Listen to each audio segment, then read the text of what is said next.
Secondo turno di campionato di eccellenza Girone A per la Pro Favara, che dovrebbe essere la prima partita in casa, ma che purtroppo sarà in trasferta in quanto ancora lo stadio Bruccoleri non è agibile per i lavori di riqualificazione che si stanno effettuando. La gara con il Mazzara si giocherà nella vicina San Cataldo, dove sono attesi comunque i tanti tifosi che ormai seguono con attenzione le vicende di questa squadra impostata e programmata per la vittoria finale.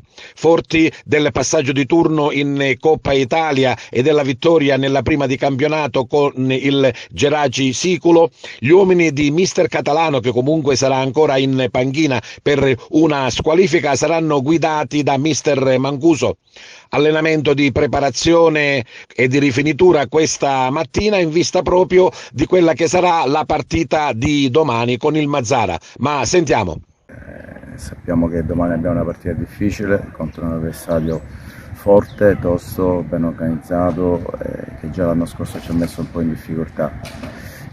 Sappiamo che è una partita difficile, è vero che la giochiamo in casa, però la giochiamo sempre fuori casa perché non abbiamo ancora lo stadio a disposizione, però i ragazzi sanno un po' quello che dobbiamo fare, come lo dobbiamo fare, abbiamo studiato bene l'avversario e quindi sicuramente andremo in campo per fare bene. Nell'ottica di un gioco di squadra tu sei garantito in panchina da Luca Mancuso perché ancora devi scontare un periodo di squalifica.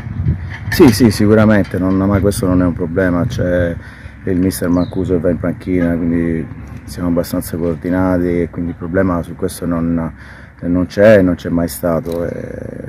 Interessa a me domani avere un approccio importante alla gara, come ho detto prima è una gara difficile e quindi bisogna prenderla un po' con molta attenzione. L'appello ai tifosi favaresi. L'appello io spero che siano in tanti perché è la prima partita, fare sentire anche ai nostri calciatori la vicinanza dei tifosi, ma sicuramente ci sarà perché tanti stanno aspettando questa partita e sono convinto che verranno in tanti.